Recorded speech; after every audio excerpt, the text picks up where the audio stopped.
Hello and welcome to another video. I'm so happy to announce I've moved studio. So in today's video, I'm going to show you how this happened and give you a little studio tour as well. So without further ado, let's just jump straight into it.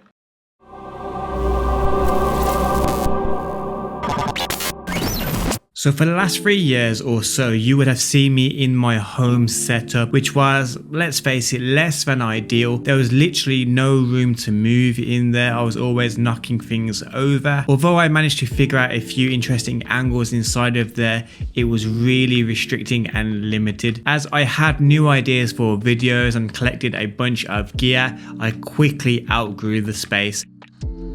So I started looking for a change of location. I knew I didn't need a huge space, just a space that could hold my stuff as well as have a few decent angles for YouTube videos and maybe even a place where I can invite guests over to make music. So here's what I found. Okay, don't judge a book by its cover. This did not look amazing to begin with, but once we got a lick of paint on the wall and this great vinyl wallpaper, it all started to take shape. And huge shouts out to Era, by the way. He literally helped me put everything together in this studio. Without him, it would have took twice the time, I'm sure. If he wasn't a good music producer, he would make a very good decorator. I knew I'd somewhat need to acoustically treat the room, so I went with these awesome products from GIK Acoustics.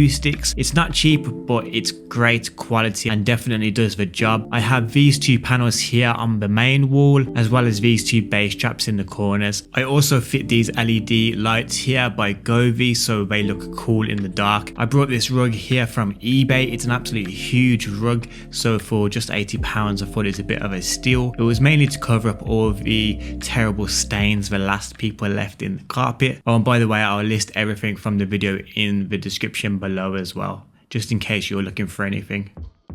Trips to IKEA was very frequent during this time. I already had some Calyx units, if you remember, from my old setup, but I wanted to get another set to sit on top of them, so I had more sections to place stuff, as well as some storage compartments as well for wires and various things. After we assembled the unit, we realized it actually wasn't the same color as my other one, but as we had already put it together, I literally was too lazy to take it down and return it. I added some new light additions to the Calyx unit. I wanted it to look less gamer and more like home environment, if that makes sense. I also have some other cool things on here as well, like the kit that Jacob sent out to me when the Scorch VST got released. He sent me out some chili, as well as this cool note here. Obviously, he got my Dad of the Year award, as well as some older vinyl records that I've collected since I was young. Definitely going to get a vinyl player in here as well, make some remixes. Let me know what you think in the comment section below. I covered the whole back wall with fake grass panels just because I had it in my old setup and I really like the aesthetic, and it was a really cool way to cover the old office looking wall. I stuck a IKEA pegboard on there as well, which I also had in my old studio. I have a few cool things on the pegboard as well, like the Mini Lab 3 by Arturia, as well as the microcosm as well. Really want to get into using that microcosm more, and obviously could not forget the old DistroKid cap. 7% discount in the description below if you do want to join DistroKid, by the way. So my desk here is the centerpiece of my new studio. This is where I'm going to be spending most of my time. That's why I went back to the place where I got my last desk from, FlexiSpot.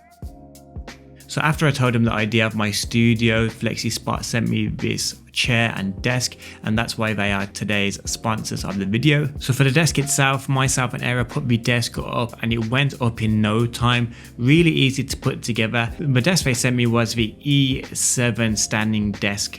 It's part of their premium series. I chose the maple top and the size is 180 by 180. It's perfect if you don't want to be sat at your desk all day. You can stretch your legs and stand to work if you choose to. And obviously it has a pad here so you can adjust the height up and down. You could set your standing desk to 1 and your seated desk to 2, and it'll remember it for next time. So for the chair, they sent me their BS1. It's currently on sale if you do want to get it. Everything from today's video will be listed in the description below. It has a back friendly design. Backrest with integrated lumbar support helps against seat fatigue. It's a fully adjustable office chair. The headrest is adjustable in height and inclination, and the seat depth can be individually adjusted to suit every use. It's a really comfortable chair. Even the arms go up and down. You can point the armrest inwards as well, which I really like. So if you want to check out any FlexiSpot products, I'll link them in the description below. Massive shout out to FlexiSpot for sponsoring today's video. The studio wouldn't look as nice if it wasn't for this chair and this desk, so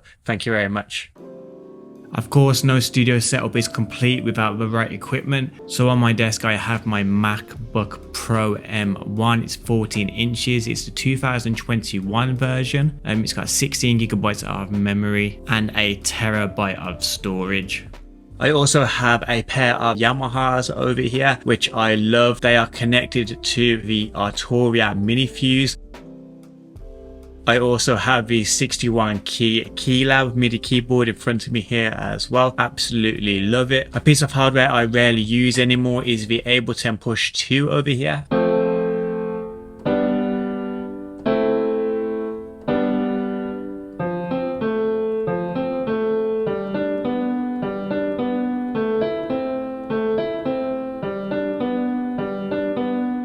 But I promised myself I'm going to start using it again. It's pretty awesome. You can set it to a key, so all of the buttons here will be set to a certain key, so you can't go out of key. You can do chord progressions, melodies, and you can do finger drumming on here as well. It has a drum sequencer. It has quite a lot. You can control the whole of Ableton by using this thing. So I promised myself if I pull it here, I'll definitely use it a lot more. So earlier on, I said I wanted a bigger space so I can have more angles and more options to do stuff. So far, I figured out a few different angles to use. This one's more for tutorial and showcase type of videos. And then we have this angle here, which is for like intros and outros and maybe little segues here and there as well. And this angle here will just be a research type of angle, just me on my laptop explaining a few things with a nice grass backdrop. I am still waiting for a lot of lights to arrive here in the studio.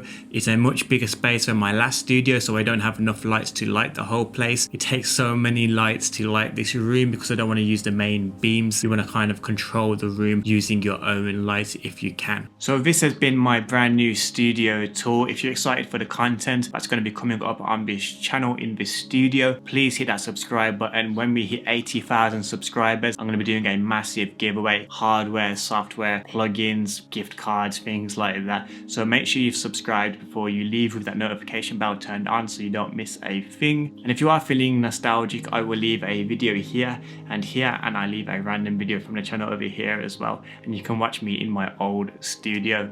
So that's it for now. I have been Dixon. Be safe, be productive, and hopefully I'll see you guys in the next one.